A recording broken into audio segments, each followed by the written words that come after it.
क्यों हम कभी भूत प्रेत को देख पाते हैं, उन्हें महसूस कर पाते हैं, उन्हें छू पाते हैं, उनसे बातें कर पाते हैं, और हम क्यों नहीं भगवानों को, देवी देवताओं को देख नहीं पाते, कभी महसूस नहीं कर पाते? कभी महसूस कर भी लिया अपनी आत्मशक्ति की वजह से, लेकिन कभी उन्हें देख क्यों नहीं पाते हैं? कभी क्यों उन्हें छू नहीं पाते हैं? जब कभी भी उन्हें देखने का प्रयास किया जाता है तो सारे के सारे प्रयास विफल क्यों हो जाते हैं? क्यों भगवान और देवी देवताओं को देखना लगभग नेक्स्ट टू इम्पॉसिबल है? तो आपको आज ये सारी बातें क्लियर होगी। और एक बात, शायद इसको वही समझ सकता है जिसका बुद्धि वहां तक पहुंचा हो, जो अध्यात्म के बारे में बहुत कुछ जान चुके हैं, वही वहां तक पहुंच सकता है। वैसे हम कोशिश भी करेंगे आपके दिमाग में वो वाली बात डालने के लिए। तो बिना कुछ देरी के स्टार्ट करते हैं। पहली बात करते हैं भूत प्रेतों के बारे में। भाई, हम भूत प्रेत को क्यों नहीं देख पाते हैं? हमारा जो शरीर है, आपको सबको पता ही है, आपने कहीं ना कहीं पंडित के मुंह से, संत के मुंह से, किसी ना किसी शास्त्र में आपने पढ़ा होगा कि हमारा जो शरीर है ये 5 तत्व से मिलकर बना हुआ है।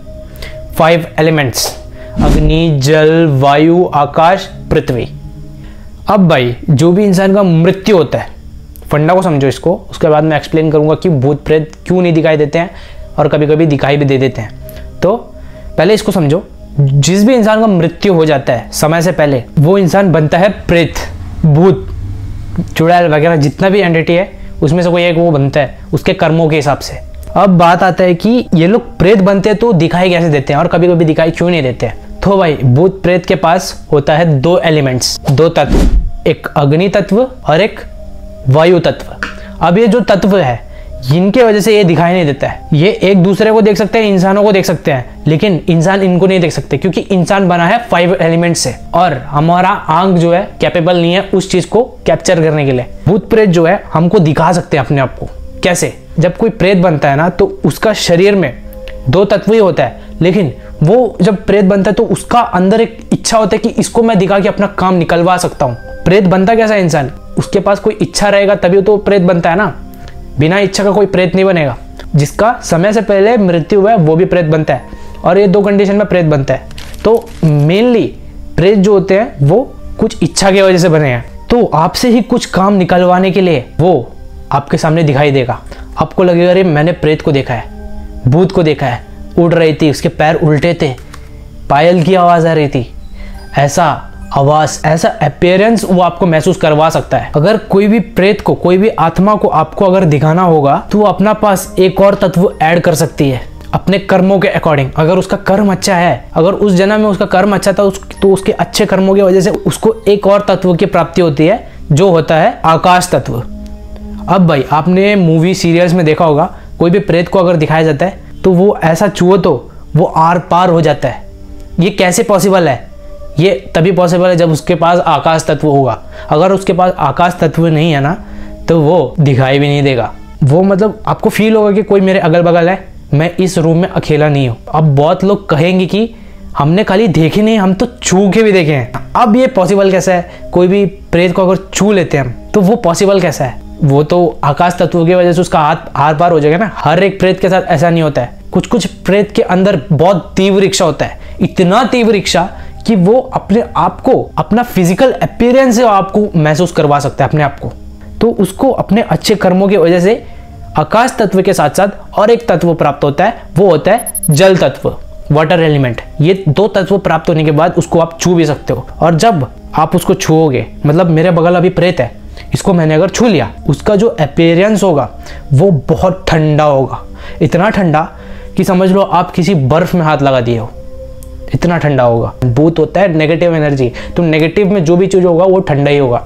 तो वैसे ही वाटर एलिमेंट की वजह से वो दिख भी सकता है और आप उस चीज को टच करके फील भी कर सकते हो। लेकिन अभी आपके माइंड में ये बात आ ही गया होगा, ये जो 5वां तत्व है, पृथ्वी तत्व, ये चारों तत्व तो उसके पास आ गया। पहले 2 तत्व तो पहले से था, वायु और अग्नि, और 2 तत्व ऐड हुआ, आकाश और जल। उसकी वजह से क्या है, आप उस चीज को टच करके फील कर सकते हो। अब आपके माइंड में ये चीज पक्का आया होगा कि 5वां तत्व मिलने के बाद तो पूरा का पूरा इंसानी बन गया ना। लेकिन इतना आसान नहीं है ये, मतलब आसानी नहीं है, पॉसिबल ही नहीं है, क्योंकि वो अपना शरीर छोड़ चुका है, उसकी मृत्यु हो गई है, उसका जो शरीर है उसका मृत्यु हो गया है, वो मट्टी में मिल गया है और उसको उसके बॉडी में एंटर कर पाना लगभग इम्पॉसिबल है। जो भी भूत बनता है ना, जो भी प्रेत बनता है, हिंदू धर्म में तो जला देते हैं, अगर किसी का मृत शरीर को अगर नहीं जलाएंगे तो वो जो एंटिटी है, वो जो प्रेत है, वो उस शरीर में जाने का लाख कोशिश करेगा और वो कोशिश करते करते थक जाएगा, लेकिन अंदर नहीं जा पाएगा क्योंकि सेल्स जितना भी अंदर में बन रहा था वो सब डेड हो चुका है और कोई चांस नहीं उसको जिंदा होने का। लेकिन वो लाख कोशिश करेगा कि मैं कैसे भी इसके अंदर घुस जाऊं और मैं वापस से पुनः जीवित हो जाऊं, लेकिन ऐसा कभी पॉसिबल नहीं हो सकता। इस वजह से हिंदू धर्म में उसको जला देते हैं। यार हम क्या बात कर रहे हैं, ठीक है, फिर भी ये जानकारी भी जरूरी था। अभी आपके माइंड में यह आया होगा कि जो भी इंसान का मृत्यु होता है कि सब भूत प्रेत बन जाते हैं। हर किसी के साथ ऐसा नहीं होता। किसी किसी को मुक्ति मिलती है, मोक्ष भी मिलता है, भगवत प्राप्ति होता है, बड़ा बड़ा यूनियों में उनको जगह मिलता है। भूत प्रेत वही बनते हैं जो समय से पहले उनका मृत्यु है। अभी समझ लो किसी एक व्यक्ति का उम्र 50 साल है, 50 उम्र में उसका मृत्यु हो जाएगा, ऐसा लिखा है विधाता ने। तो समझ लो किसी एक कंडीशन में 25 उम्र में ही उसका मृत्यु हो गया, 25 एज का जो गैप और बन रहा था उसमें उसको प्रेत बन के भटकना पड़ेगा। अब समझ गए पंडा, जैसे ही उसका 50 पूरा हो जाएगा उसके बाद वो उस प्रेत योनि से छुटकारा पा लेगा। अब भाई ये क्लियर हो चुका है। यहाँ से आपको ये चीज़ समझ तो आएगा होगा कि भूत प्रेत को हम कैसे छू सकते हैं, कैसे देख सकते हैं, कैसे महसूस कर सकते हैं। अगर वो चाहेगा तो ये महसूस कर। अगर आपको कोई दूर में कोई भूत प्रेत दिखता है तो समझ लो वो आपको पहले देख लिया है, वो आपको दिखाना चाह रहा है अपने आप को। अगर दूर में कोई नहीं दिखाई दे रहा है तो वो आपको अपने आप को नहीं दिखाना चाहता है।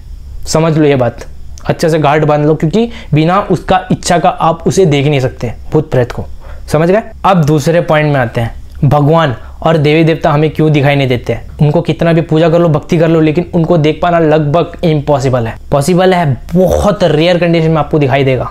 दिखाई दे दिया तो समझ जाना आपको मोक्ष पक्का है, क्योंकि भगवान मिल गया यार, और क्या चाहिए।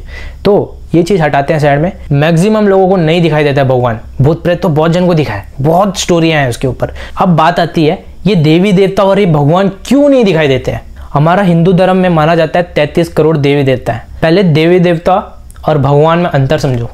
देवी देवता वो होते हैं जो अपने जीवन काल में अच्छे कर्म करके स्वर्ग चले गए हैं या कोई और लोग चले गए हैं, वो बनते हैं देवी देवता। और जो भगवान होता है ना, वो देवी देवता से टोटली अलग होता है। जमीन आसमान का फर्क होता है उनमें, क्योंकि भगवान निराकार है, उसका कोई आकार नहीं है। वो समय आने पर अवतार ले सकता है, इंसान रूप में जन्म ले सकता है, ठीक है। भगवान इनसे टोटल अलग है, देवी देवता अलग है। अब इनका जो यूनि होता है देवी देवता का, ये इंसान से बहुत उच्च लेवल का होता है। अभी सबको लगता होगा कि इंसान का जो यूनि है यही सबसे ऊंचा यूनि है, हम तो सबसे बढ़ के हैं। नहीं, ये गलतफहमी है। हम तो छोटे छोटे जीव जंतु, कीड़े मकोड़े, भूत प्रेत, इनसे भी ऊपर हैं। हाँ सच में ऊपर है, लेकिन सबसे ऊपर नहीं है। सबसे ऊपर देवी देवता बैठे हैं, और उनसे भी ऊपर बहुत सारा ऐसा यक्ष गंधर्व, बहुत सारा एनर्जीज वास करती हैं। सतयुग त्रेता द्वापर में देवी देवता इंसान को दर्शन देते थे। आपने सुना होगा महाभारत में बहुत सारे देवी देवता के आशीर्वाद के कारण उनका बच्चा हुआ है इसी पृथ्वी में। अभिमन्यु हो गया, इंद्र का बच्चा अर्जुन हो गया। वैसे ही ये सब देवी देवता का प्रसाद की वजह से होता था। उस समय के लोगों को वो दर्शन देता था। अब उस समय के लोगों को वो दर्शन देता था, इस समय के लोगों को, इस कलयुग के आदमी लोगों को क्यों नहीं दर्शन देता। इसका वजह समझो। पहले कलयुग का इंसान बन चुका है बहुत पापी, इतना पापी, मतलब वो इंसान अगर चाहेगा कि मैं सुधर जाऊं तो लाख कोशिश करेगा सुधरने का, लेकिन वो नहीं सुधर पाएगा। ठीक है, सुधर जाएगा लेकिन एक चीज पकड़ने से, बस भगवान का नाम। क्या इस टॉपिक में नहीं आते हैं। जो भी इंसान मन से गंदा है उसको कभी दर्शन देगा ही नहीं, क्योंकि देवी देवता का पास होता है 6 तत्व। इंसान के पास 5 तत्व होता है, अग्नि, जल, वायु, पृथ्वी और आकाश। देवी देवता के पास ये 5 होता है, और एक होता है अक्षर तत्व। ये तत्व की वजह से वो दिखाई नहीं देते हैं। आते हैं वो अपने आप को हाइड कर सकते हैं, आपसे छुपा सकते हैं, आपको दिखा भी सकते हैं, लेकिन नहीं दिखाएंगे, क्योंकि उनका जो तेज होगा ना वो आप सहन नहीं कर पाएंगे। कलयुग का इंसान सहन नहीं कर पाएंगे। द्वापर युग का, त्रेता युग का, सतयुग का इंसान लोग सहन कर सकते थे, उनके पास वो बल था, उनका मन इतना प्योर था, उनका मन बहुत साफ था, वो बहुत पुण्य आत्मा थे, इसीलिए वो सब लोग उसको सहन कर सकते हैं। इसके वजह से देवी देवता उनको दर्शन दिया करते थे। लेकिन इस कलयुग में भगवान देवी देवता का दर्शन पाना लगभग नेक्स्ट टू इम्पॉसिबल समझ लो, क्योंकि वो तरह का मन आपका साफ होना चाहिए, तब जाके वो दर्शन देगा। साफ नहीं है तो नहीं होगा, ब्लाइंड हो जाओगे या किसी का मृत्यु भी हो सकता है उनका तेज को देख के। वो हमारे अच्छे के लिए हमारे सामने नहीं आते हैं, समझ गए। कोई ऐसा घमंड नहीं है उनको, वो हमारे ही अच्छे के लिए हमारे सामने नहीं आते हैं। उनको पता है अगर मैं इसके सामने आ गया तो ये तो ख़त्म है, इसका खेल तो ख़त्म है। 2 केसेस में ये दर्शन नहीं देते हैं। एक केस ये, इनके पास छठवां तत्व होता है, अक्षर तत्व। अगर मैंने अक्षर तत्व का त्याग करके किसी इंसान को अगर दर्शन दिया तो मुझे ये मनुष्य योनि में वापस ना घूमना पड़े, ये सोच के वो दर्शन नहीं देता है। या तो ये सोच के वो दर्शन नहीं देता है अगर मैंने इसको दर्शन दे दिया तो इसका खेल खत्म है। दोनों में से कोई एक कंडीशन हो सकता है। प्रोबेबली ये पॉसिबल है कि वो सेकंड वाले ही पॉइंट होगा, क्योंकि मुझे ऐसा लगता है कि वो हमारे ही अच्छे के लिए हमको दर्शन नहीं देते हैं। बात आता है कि क्या हम देवी देवता बन सकते हैं? जी हाँ, बिल्कुल बन सकते हैं, लेकिन आपको सच्चाई के रास्ते में चलना पड़ेगा। इतना अच्छा करना पड़ेगा, इतना प्योर बनना पड़ेगा। आपको किसी के अंदर बुराई नहीं दिखना चाहिए। आपका दृष्टि में अगर कोई बुरा है तो समझ जाओ आप भी बुरा है, इसके वजह से आपको उसके अंदर बुराई दिख रहा है। आपको सबके अंदर, आपको बुरा से बुरा व्यक्ति के अंदर अच्छाई दिख रहा है तो समझ जाओ आपके अंदर अच्छाई है, इसकी वजह से उसका अंदर आपको अच्छाई दिख रहा है। तो समझ जाना आप पुण्य आत्मा हो, और इसके मृत्यु के बाद आप अगर चाहते हो तो आपको देवता का योनि मिल जाएगा। और देवता का योनि भाई हमारे यहाँ खाली नरक लोक और स्वर्ग लोक खाली नहीं है, हमारे यहाँ बहुत सारा लोक है। हमारा जो लोक है उससे भी ऊपर ऊपर बहुत सारा लोक है। गौ लोक है, वैकुंठ लोक है, रुद्र लोक है, बहुत सारा लोक है। आप अगर भजन कर रहे हो, भगवान का नाम जप कर रहे हो, मतलब अच्छा पुण्य कर रहे हो, दान पुण्य जितना भी है सब कर रहे हो, एकदम अच्छा ही अच्छा सबका कर रहे हो, तो आपको देवता का योनि में जाने का मौका मिलेगा। और अगर आप कुकर्म कर रहे हो, अधर्म कर रहे हो, पाप कर रहे हो, तो आपको राक्षसों वाला योनि मिलेगा, जिसकी वजह से आपको भूत प्रेत बन के भटकना पड़ेगा और कोई ना कोई राक्षस का योनि में आपको जन्म मिलेगा। तो अपना कर्म सुधार दो तो क्या आपको देवता वाला योनि मिल जाएगा। काली देवता नहीं, अगर आप चाहते हो तो अपना भजन बढ़ा के भगवत प्राप्ति भी कर सकते हो, और भगवत प्राप्ति परमानेंट है। इसके बाद आपको जन्म नहीं लेना पड़ेगा, आपको वो साइकिल से मुक्त कर दिया जाएगा। अब बात आता है कि ये सारा एनर्जीज कहाँ वास करते हैं।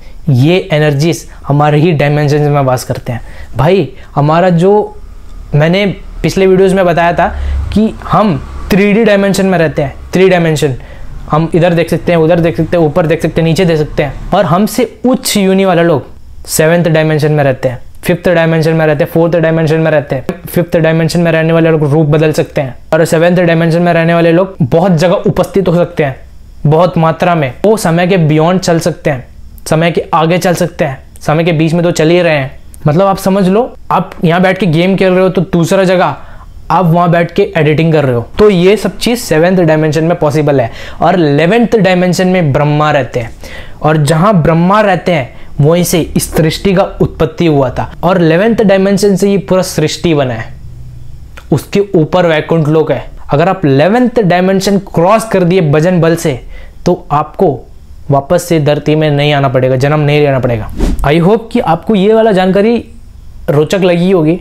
कमेंट सेक्शन में ज़रूर बताना। आपको कोई डाउट है तो ये भी बताना, तो क्या मैं नेक्स्ट वीडियो में उस चीज़ को कवर करने की कोशिश करूँगा, पूरी कोशिश करूँगा। कमेंट करना, और तो चैनल को लाइक कर दो, शेयर कर दो, कमेंट कर दो। तब तक के लिए मिलते हैं अगले वीडियो में। राधे राधे।